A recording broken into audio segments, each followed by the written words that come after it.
Yes. Yes. Yes. Damn.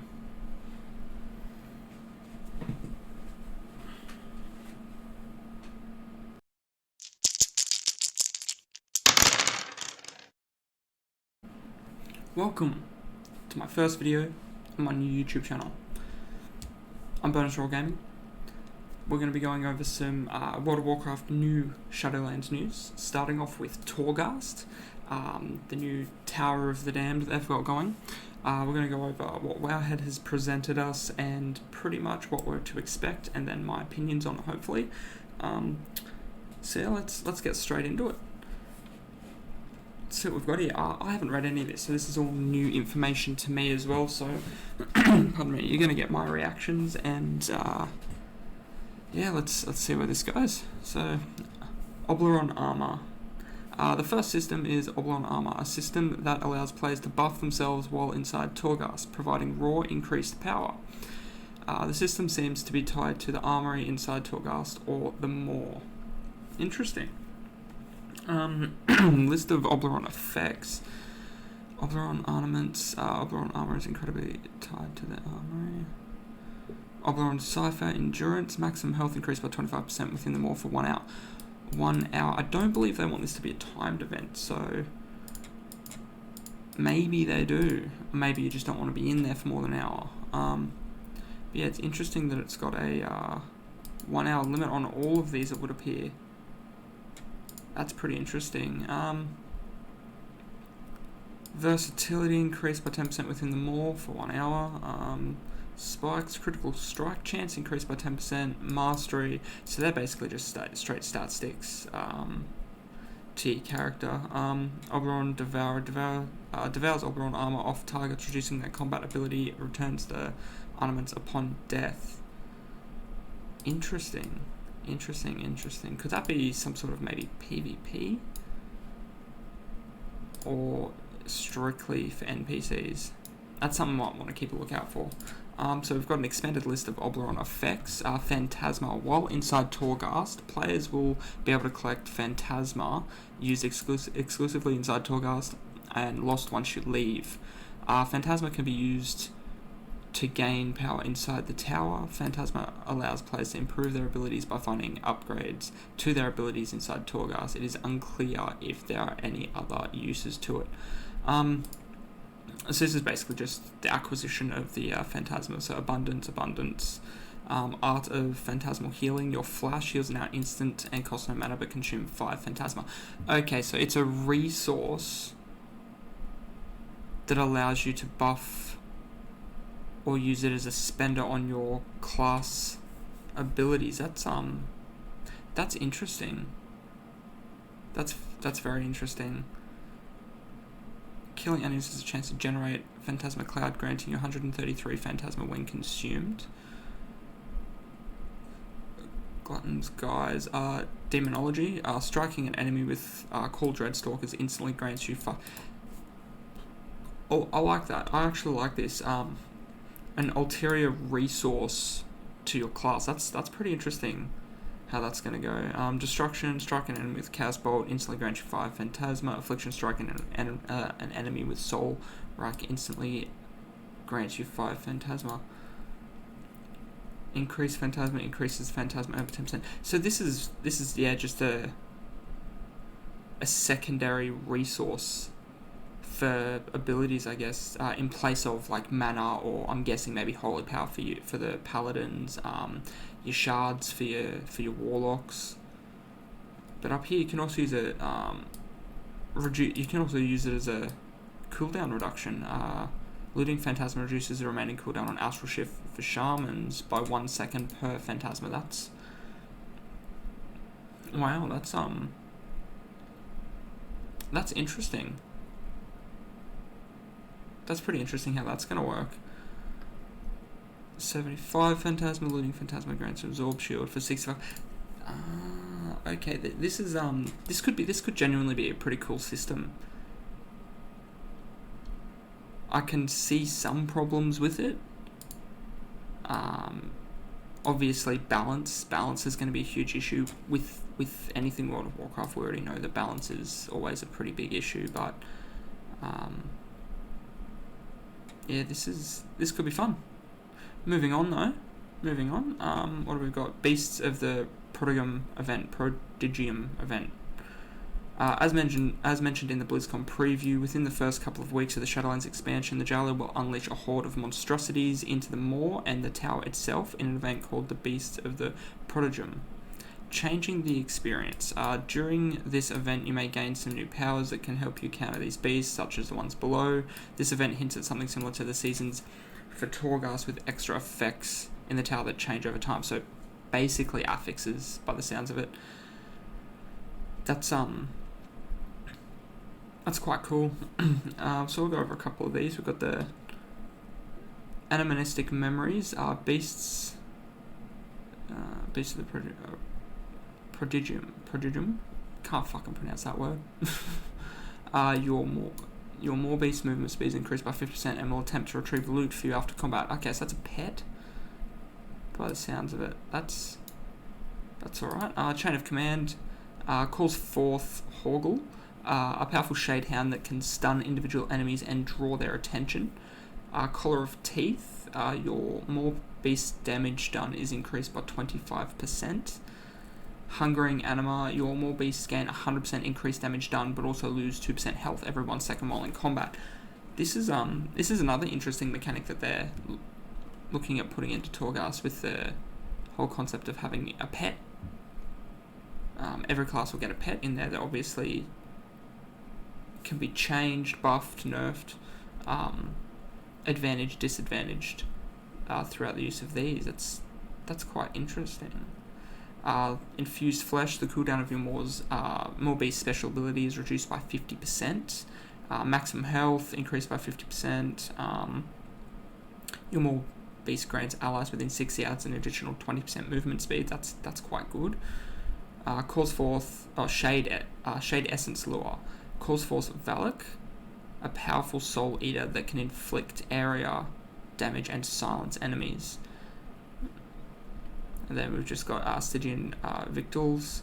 Your more beasts regenerate 2% of its health every 1 second while not in combat. Symbolic Essence, the healing of your more beasts increased by 50% and will also heal you. Unnatural Claws, your more beasts strike all enemies within 5 yards while attacking. Volatile Augury. When your more beast reaches critical health, it detonates and inflicts 20% of its maximum health as shadow damage to all enemies within 20 yards, stunning them for 3 seconds. Self-destruct. Just start calling them Volt Orbs, Electrodes, Wailing Pendant calls forth Neltari, a powerful soul hunter that can howl to increase allies' combat abilities and melee, so strikes all. Okay, so it's just a standard attack for your more beast. Vitality. Vitality is a stat linked with Torghast, and it looks similar to Sanity and Horrific Visions. Wonderful. Vitality seems to be linked with the armor in specific, but could also limit your stay in Torghast itself. Okay, so they may be timing it, just not with a traditional timer. Interesting using the Sanity mechanic. I mean, I didn't hate it, I didn't love it, but I didn't hate it, so... Destabilize Vitality. Your Vitality is expired and your connection with the armor has been severed. Essence of Vigor. Your damage is increased by 0.4% for every Vitality. Obviously, these numbers are definitely subject to change. This is all for testing purposes or just value purposes. So they're not actually going to be all accurate at this point. Essence of Vim. Your damage increased by 0.2% for every Vitality you have remaining. Gain Vitality. Moorstone, increase your current Vitality by 10, 20, and 30. Obsidian Effigy, increase your current and maximum Vitality by 100%. Increase your normal damage taken by 100%. It's very Corruption-like right there, isn't it? Very Corruption-like. Secret Spices, killing a Morite grants you 1 Vitality. Terminus Orb, gain 5 Vitality when you ascend to a new floor of the armory. Reduce any Vitality damage taken by 1. Guillotine. The first time you damage an elite enemy, deal additional damage equal to half the maximum health. After defeating 3 elite enemies, the effect is lost and you gain 30% maximum health. This is all stuff that we've seen before, whether it's PvP abilities or legendary abilities, set bonuses, that sort of stuff. It's just to be used just in the Maw, so that's pretty interesting. Jailer's Power. As you progress in Torghast, there seems to be an affix system called Jailer's Power that progressively makes enemies more difficult. It is unclear how it works right now. Jailer's Tower. Entering the Jailer's Tower will consume one Jailer's Tower key. Do you wish to enter? So I'm guessing this is a system like the horrific visions that we have currently in BFA, where you've got to have the key, the vial, to enter it. Jailer's Power. The Jailer's Power is bolstering the inhabitants of the tower. Damage is being increased, and damage and health is increased. Damage, health, the Jailer will borrow. So these are just affixes as you go up, much like Mythic Pluses as we've got now when you increase your Keystone. And they just get just becomes more and more. So elite creatures, enemy attacks will inflict players with vehement, debilitating poison, lowering movement speed and damage. Here we go. We've got some skips, but these could be for testing only. So again, that may not be in the build, but that would be interesting. I would like that. I would like that when you progress to a certain level, you sort of have the option to go back to the level whether it costs more or whether it's a different currency altogether, possibly. But yeah, you can use the skips, so you don't have to slug through. So say you get to like level 20, 30, whatever it may be, you don't have to sit there and start the grind all over again. Think like the Proving Grounds. That was farming the Endless. That was a bit of a nightmare back in the day. I remember that pretty well, and there was times where you just wish you could just start on the level that you last lost at, or the level closest to it. So that's something to keep an eye out for. That could be quite interesting. Items. One of the main features of Torghast will be the ability to find items inside the tower to buff you and your group, similar to a dungeon crawler game. We found some of these effects already, but the list is not complete, and there are hundreds of these effects in the spell data, but it gives you an idea of what to expect for them. Note that all effects are named after items, reinforcing the idea that looting them inside Torghast and the linked dungeon crawler games. Awesome. Beastalk Signet. So these are class spec oriented. The cooldown of Beast of Wrath is reduced by 15%. Survival, the cooldown of Coordinated Assault is reduced by 15%, and the cooldown of True Shot is reduced by 15%. Wrappings also increases your chance to dodge by 3%. That's not bad. Belt of the Mirrorsworn Avenger. Divine Toll is automatically cast when Avenging Wrath is cast, and gain it again when it expires. I don't mind this. This doesn't sound too bad. Again, balancing could be an issue, and you're obviously going to have certain classes or certain specs that are going to just absolutely blitz their way through this versus others that are going to have a harder time. And it could come down to these could be used to balance that. So, for example, like your hunters and your pet classes mainly, they could be very good in this situation. And these items could go to the other classes that aren't possibly so good in solo situations to make them sort of better. But then again, you can bring up to 5 people in this, so you can have a party much like your horrific visions we've got at the moment. So yeah, this looking pretty good so far. Not looking too bad. Here we go. This is what we all wanted to see. Rune and legendaries in Torghast. Yes, the legendary system is returning. It's making its triumphant return, and it doesn't appear to just be a cloak that we get from Wrathion for a third time. As mentioned at BlizzCon, one of the incentives of running Torghast is to collect effects and materials to craft legendary items. In this build, we have previewed some of the likely runes that could be added to legendary items. This is early iteration of some of the runes. Runes plays with the ideas of unlocking extra talents, like the legendary soul rings, like Soul of the High Lord, Soul of the Netherlord. So these are for back in Legion.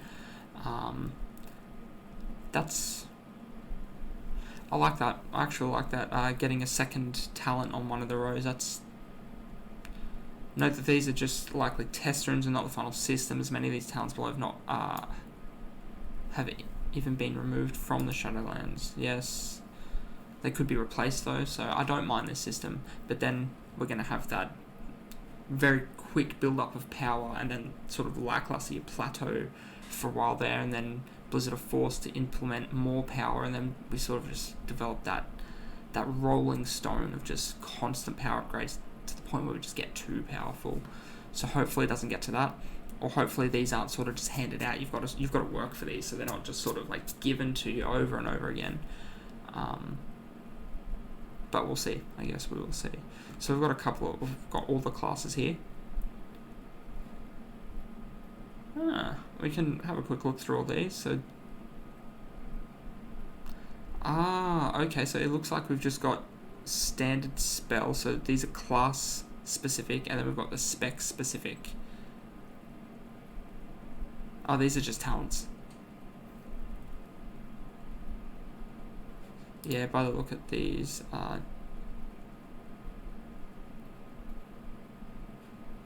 these are just talents by the look of it. So, and by the look of it, none of them are implemented just yet or haven't been data mined.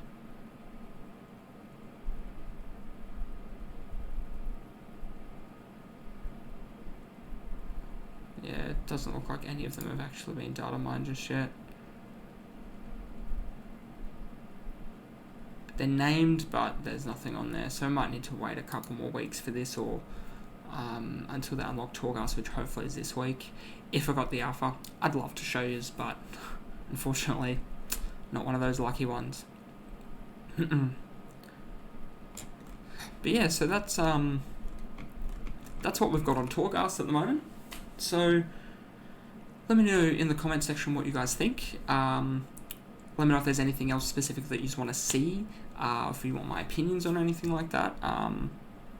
If you liked the video, give us a roll on the subscribe button, follow us. I've linked to my Twitch at the bottom in the bio section. I stream World of Warcraft Mythic Progression with my guild. I stream many other games as well. Come and hang out, do some Mythic Pluses. But yeah, don't forget to bonus roll that loot, guys. Take it easy.